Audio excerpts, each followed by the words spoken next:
On Christmas, my parents said, "No me for gifts." My daughter smiled sadly. Days later, I saw my sister's social media, luxury gifts, a grand dinner, all from my parents. Caption, "Best Christmas with family?" My daughter whispered, "Grandma, aren't we family?" I said, "I understand, we're done." Then my parents showed up in tears. In a quiet suburb of New York, Amber Donovan lived with her 8-year-old daughter, Emma. Their apartment, built 20 years ago, wasn't particularly spacious, but it was a warm home filled with their laughter. Amber was a hardworking single mother at a mid-sized marketing company. After divorcing her husband 5 years ago, she had been struggling to balance childcare and work on her own. Though she felt tired from long hours and commuting, seeing Emma's smile always gave her renewed strength. "Mom, I got a perfect score on my math test today." Emma would always eagerly report the day's events when she returned from school. She was a bright, intelligent girl who excelled academically and had many friends. With her large brown eyes and long brown hair, she resembled Amber. "That's wonderful. You're so smart, Emma." Amber hugged her daughter and made a silent promise. "No matter how difficult things get, I want to give this child the best life possible." Amber's parents, Judith and Howard Clark, lived in an upscale neighborhood about an hour's drive from downtown. Howard was a former executive at a major pharmaceutical company who enjoyed a comfortable retirement with generous pension and investment income. Judith, a former high school teacher, was now active in local social circles as the president of an exclusive gardening club. Amber's younger sister Olivia was a talented lawyer at a prestigious law firm. She lived in a luxury apartment near their parents' home with her husband Brian, a doctor, and their 6-year-old son Michael. Olivia always demanded perfection and wouldn't compromise in either her work or home life. "Won't you come see our new vacation home? I'm heading there this weekend with Brian and Michael." Olivia's voice over the phone carried its usual hint of superiority. The family dynamics had gradually become distorted since Amber's adolescence. Her parents, especially her mother Judith, clearly favored perfect Olivia. When Olivia was admitted to law school as the top student, her parents threw a party at an expensive restaurant. In contrast, when Amber was accepted to art college, they coldly received it as an impractical choice. "Amber, why can't you be more like Olivia?" This was her mother's favorite phrase. Amber was always the slightly inadequate daughter, the child who couldn't quite meet expectations. The same was true for their marriages. When Olivia married an elite doctor, her parents fully supported a lavish wedding. When Amber married Jason, a web designer, they asked, "Couldn't you have chosen someone with a more stable job?" After the divorce, the gap widened further. Her parents frequently invited Olivia's family for dinner and generously provided expensive toys and education funds for Michael. Meanwhile, gifts for Emma were always practical and limited to special occasions. "I bought Emma some workbooks. Education is important, you know," Judith would say while handing Michael the latest gaming console. Still, Amber wanted to nurture the relationship between Emma and her grandparents. She wanted her daughter to feel the warmth of family bonds. Emma herself was a kind and gentle child who always greeted her grandparents with a smile, even when they were sometimes cold toward her. "Grandma, I drew this picture. What do you think?" Emma would present her drawings with a serious expression, but Judith's response was always the same. "That's nice, dear," she would say dismissively before quickly changing the subject to Michael. Amber's heart ached many times at this situation, but she told herself, she'll understand when she grows up. She made sure never to speak ill of her parents or sister in front of Emma. Christmas was always particularly difficult. The elaborate parties at her parents' house were filled with subtle tension. The special treatment Olivia's family received was obvious, and Amber and Emma were often treated more like invited neighbors than family. "I hope this year will be different," Amber wished as she looked at December 25 marked on the calendar. Emma wanted a new doll. To fulfill her daughter's wish, Amber worked overtime and saved little by little. On December 24, Amber started the car engine and checked Emma's expression in the rearview mirror. In the back seat, Emma carefully held a small homemade cookie tin decorated with red and green ribbons. "Do you think Grandma and Grandpa will like these cookies?" Emma asked anxiously. "Of course they will. You made them with such care." Amber smiled kindly, but anxiety swirled inside her. Her parents' reactions were unpredictable. The car entered an upscale neighborhood in Westchester County, passing houses with grand entrances. Christmas illuminations decorated the homes, and the streets were filled with a festive atmosphere. "Mom, will Santa come to Grandma's house too?" Emma's eyes shone with anticipation. "I'm sure he will," Amber replied, thinking about the present she had left in their small rented apartment. The Princess Stella doll that Emma had been wanting, purchased with saved overtime pay. Just imagining the smile on her daughter's face on Christmas morning made her fatigue vanish. When they arrived at her parents' large white house, Olivia's luxury SUV was already parked in front of the entrance. "You're late," Judith said at the door. "Olivia and her family arrived 30 minutes ago." "Hello, Mom," Amber smiled and said, I got held up finishing work. Grandma, Merry Christmas. Emma cheerfully presented the homemade cookies. I baked them myself. Well, thank you. Judith accepted the cookie tin but immediately placed it on a side table. Come on, everyone's waiting. Entering the living room, a magnificent Christmas tree sparkled brilliantly. Many presents were already piled underneath. Olivia's son Michael was playing with the latest tablet and didn't even look up when they entered. Amber, Emma. You're late. Olivia rose from the sofa. She was wearing what looked like an expensive knit dress with a perfect hairstyle. Dad and Mom were just telling Michael about next year's summer camp. It's a top-tier science camp. That's wonderful, Amber forced a smile. Emma, say hello to Grandpa. Amber gently pushed her daughter's shoulder. Emma ran to Howard and exclaimed, Merry Christmas, Grandpa, as she hugged him. Howard smiled somewhat awkwardly and lightly patted Emma's head. Hey, how are you? When dinner time came, Judith served an elaborate turkey dish. The table was decorated with expensive tablecloths and candles, creating a special Christmas atmosphere. However, the conversation revolved almost entirely around Olivia's family. Michael won first prize at the school science fair, Judith said proudly. Michael has really inherited the Clark genes. Howard was delighted. Amber glanced at Emma. Her daughter was eating silently, but loneliness seeped from her expression. Emma won an art award at school too, Amber said quietly. Well, that's nice, Judith replied curtly before immediately changing the subject. Olivia, how's your new case going?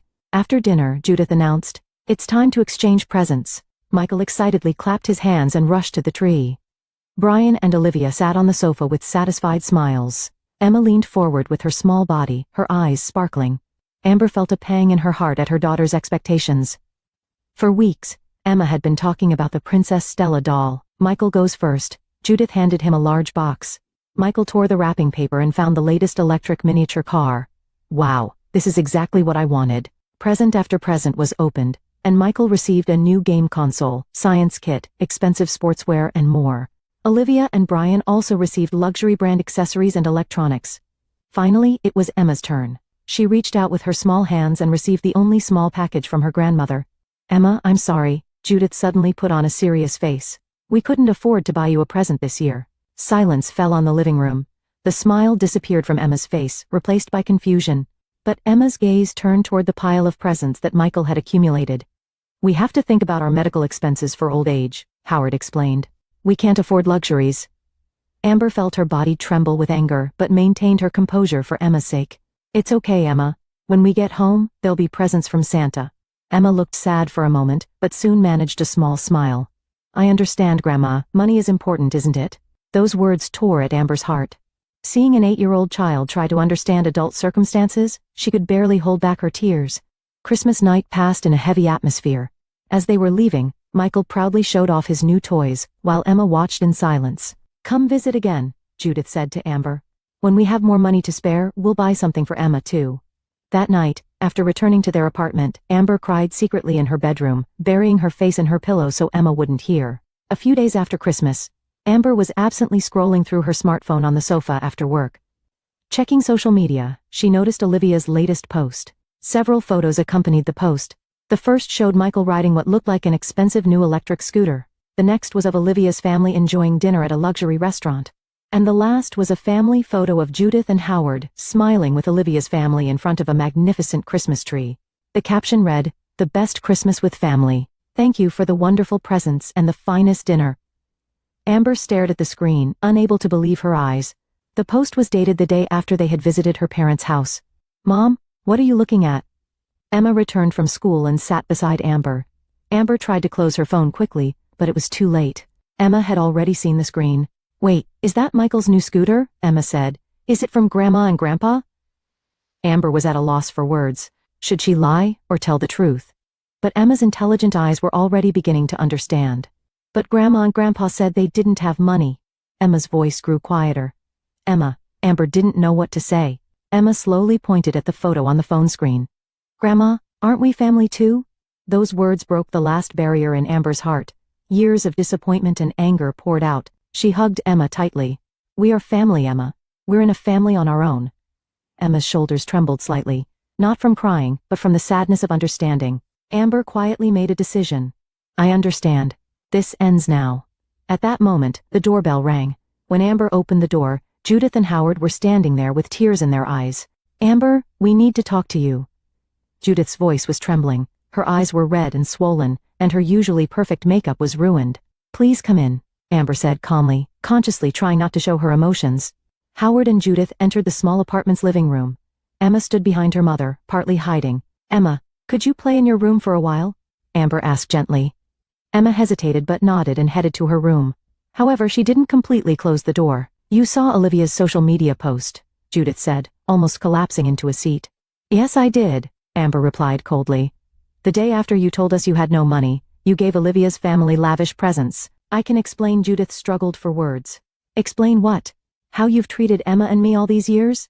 Anger seeped into Amber's voice. Always Olivia first and we come second? Or maybe third? That's not true, Howard objected. We treated everyone fairly. Fair, Amber interrupted. Expensive toys and science camp for Michael, and we don't have money for my daughter? Where's the fairness in that? A heavy silence fell over the room. We were wrong, Judith finally admitted. After seeing Olivia's social media post, I realized what we'd been doing when I pictured Emma's face. I'm an adult. I can handle however you treat me, Amber said quietly. But Emma is different. She just wanted to be loved by her grandparents. We truly regret it, Howard said. Will you let us try again? Amber stared at them intently. The years of disappointment and anger wouldn't disappear, but they were still her parents. Should she cut ties completely, or give them another chance? I can't give you an answer right now. I need time to think, Amber finally said. At that moment, a small voice was heard. Emma had peeked out from her bedroom door. Emma? Amber called out. Emma quietly entered the living room. There was a surprisingly mature expression on her face. Grandma, Grandpa? Emma looked straight at them. If you don't love me, that's your loss. I'm happy because I have Mom. Judith burst into tears at those words. Howard's eyes were also red. We do love you, Emma, Howard said, his voice choked. We just couldn't express it well. Are you really sorry? Can you keep your promises? Emma's question was simple but sharp. Yes, I promise, Judith answered, wiping away her tears. Amber was surprised yet proud of her daughter's strength. She was relieved that Emma knew her worth and understood she deserved to be loved. It's getting late, Amber stood up. My daughter and I need time to talk. Her parents reluctantly showed understanding and prepared to leave. At the entrance, Judith placed a small package on the table. This is a present for Emma. What I should have given her for Christmas, she said softly. After the door closed, Amber and Emma hugged each other. Are you okay? Amber asked, stroking her daughter's hair. Yes, I'm okay, Emma smiled. Mom and I are a strong team, right? That night, Amber thought deeply for a long time. Instinctively, she wanted to completely cut ties with her parents, but she needed to make a calm decision for Emma's sake too. The next morning, she spoke directly with her boss Martha at the company. Amber, I think you can lead the new project, Martha said. It's a major client from the West Coast. Are you interested? Absolutely, please let me do it, Amber immediately replied. This was a big opportunity. If the project went well, there was a possibility of promotion. On the weekend, Amber took Emma to the park. Sitting on a bench drinking hot chocolate under the weak winter sun, they talked.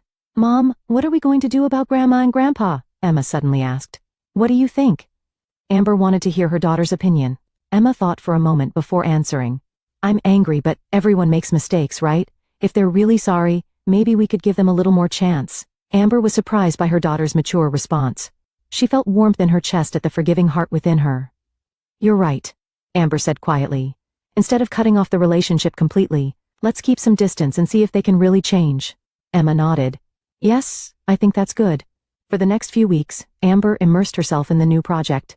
She worked from early morning until late at night, spending weekends preparing materials as well. Emma understood her mother's efforts and tried to help with whatever she could. Emma, thank you for working so hard, Amber said one evening, seeing her daughter folding laundry by herself. I know you're busy, Emma said proudly. I'm getting bigger now, so I can help out. Amber also started a side business. She took on freelance web design work on weekends, gradually increasing her savings. Her goal was clear, to provide a better life for Emma and to prove that they could manage without her parents' help.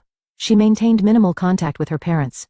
She sent birthday cards and occasionally called, but they no longer spent weekends together as before. Judith and Howard wanted to visit several times and see Emma, but Amber told them, we still need time. There was no contact at all from Olivia. She had probably heard about the situation from their parents, but made no effort to repair the sisterly bond. Spring came, and Amber's project was a huge success. Martha officially promoted her to team leader. Congratulations, Amber, Martha announced in the office. The West Coast client was full of praise. Your annual salary will increase by 20%. That night, Amber brought home a cake for Emma. Mom, that's amazing. Emma jumped up and down when she heard about her mother's promotion. We should celebrate. Yes, let's celebrate, Amber smiled. Emma, I promise to make next Christmas special. Emma hugged her mother. Being with you is already special, but if there's a new Princess Stella castle, she joked, her eyes twinkling. Amber laughed. I'll consider it, little princess. By autumn, Amber's work became busier, and her responsibilities increased. But it was a good change. She had proven her abilities and was becoming respected by those around her. Emma was also thriving at school. She won an award in a creative writing contest, and her project was highly acclaimed at the science fair. Mom, look. Emma immediately showed her certificate when she returned from school. My teacher said my story was really good. That's wonderful. Amber hugged her daughter.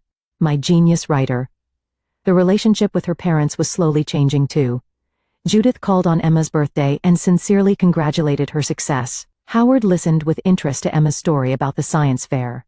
But Amber remained cautious. She wanted to take time to make sure their change was genuine. In October, Amber heard about her next promotion. A department manager position was opening up, and she was the leading candidate. If realized, her annual income would increase further, promising a more stable future. As winter approached and the Christmas season came around again, things were different. Amber confidently went shopping and purchased the Princess Stella castle set that Emma wanted. She also planned to invite friends for a Christmas party. Mom, are we inviting Grandma and Grandpa too? Emma asked. Amber thought for a moment before answering.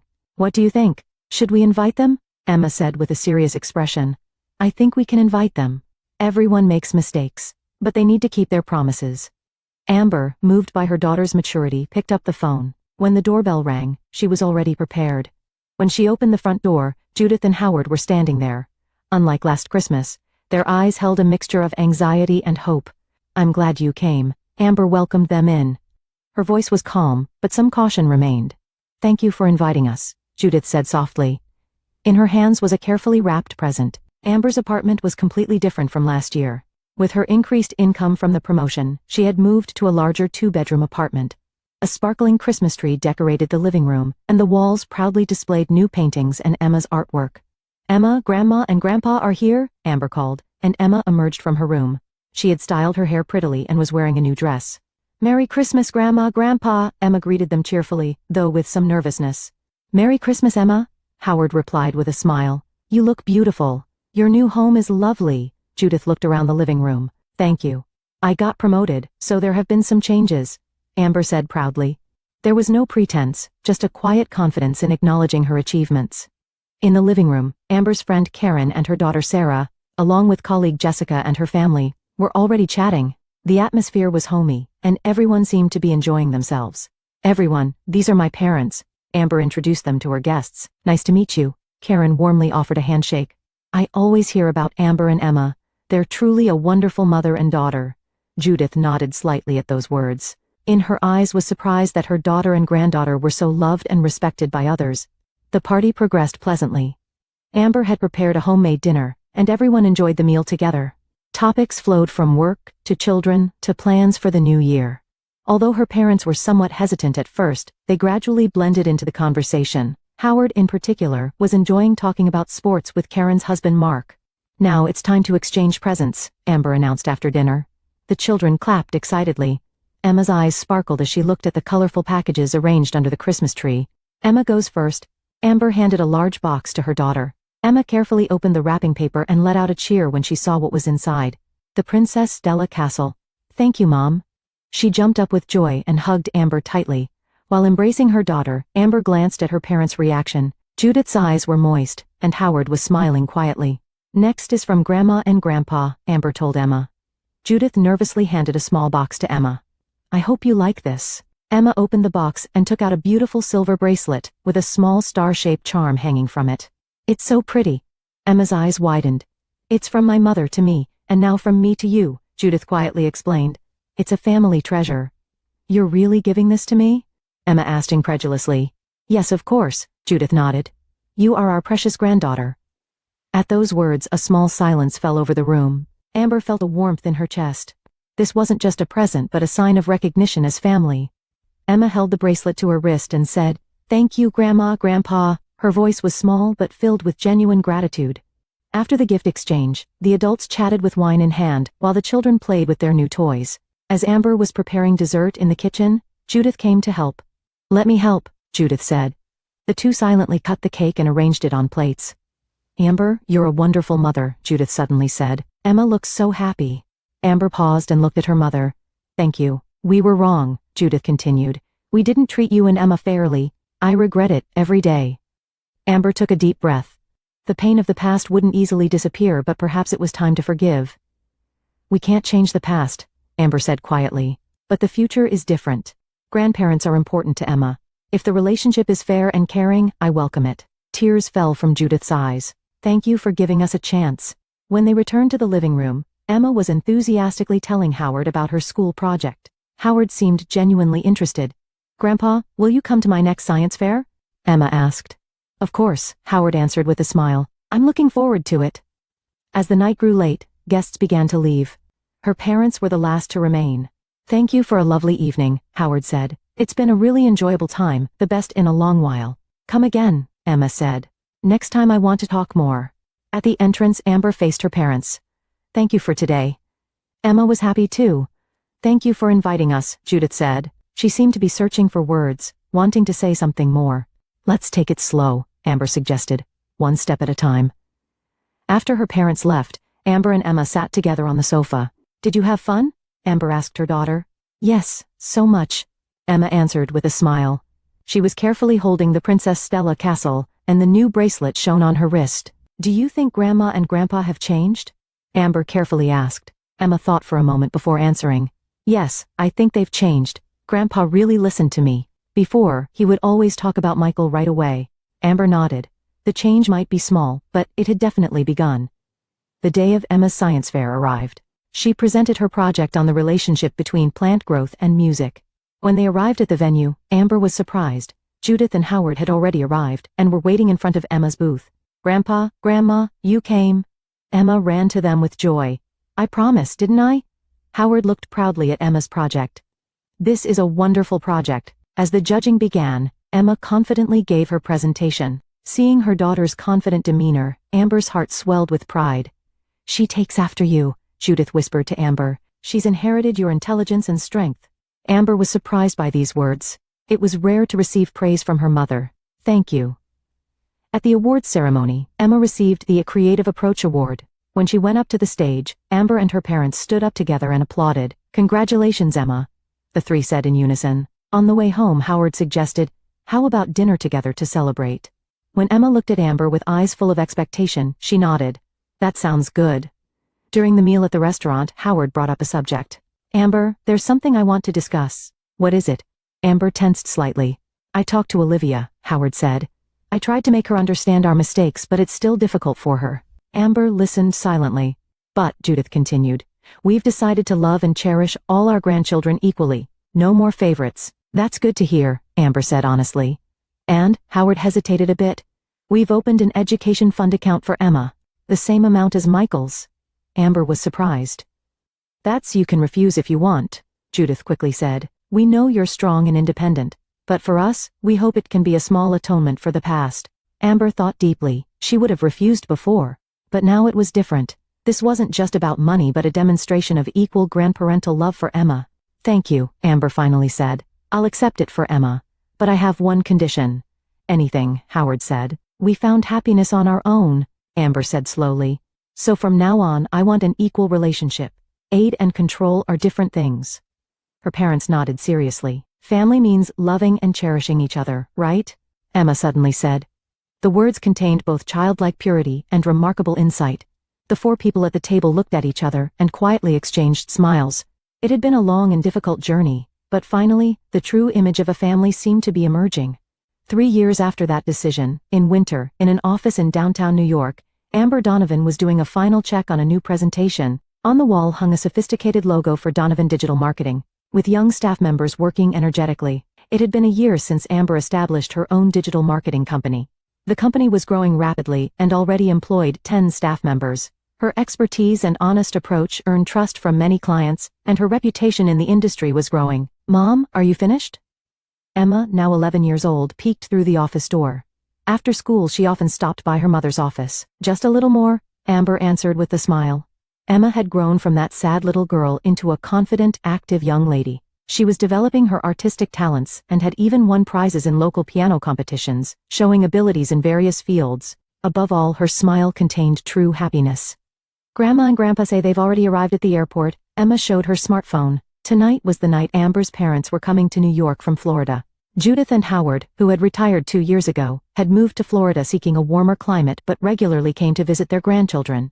All right, let me finish up work and we'll go pick them up. The family relationship had steadily been repaired. Her parents had acknowledged their mistakes and now treated all their grandchildren equally. Michael, Emma, and even little Sophia, who was born to Olivia last year, all received the same love. Initially, Olivia had resisted the family changes.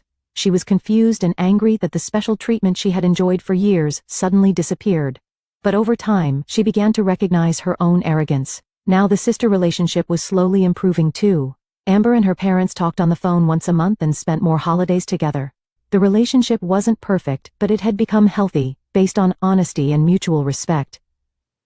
In the evening, Amber and Emma welcomed her parents at the airport. Was it a good trip? Amber asked while embracing her parents. Yes, very much so, Judith answered with a smile. She too had changed. Her obsession with perfection had faded, and she had become a gentler, warmer person. That night, during dinner at Amber's apartment, as Emma was talking about her homework, the doorbell rang. Who could that be? Amber wondered. When she opened the door, Olivia, Michael, and little Sophia were standing there. Surprise? Olivia said, looking a bit embarrassed. I heard there was a family gathering. Amber was surprised for a moment but quickly invited her sister in. Of course, come in. As the night deepened, the former tension dissolved, and the room was filled with laughter. Seeing this scene, Amber felt proud of her choices. The most important lesson she had learned from her life was that her value wasn't determined by others' assessments but by her own efforts and love. And now, with that lesson in her heart, she was walking confidently into the future.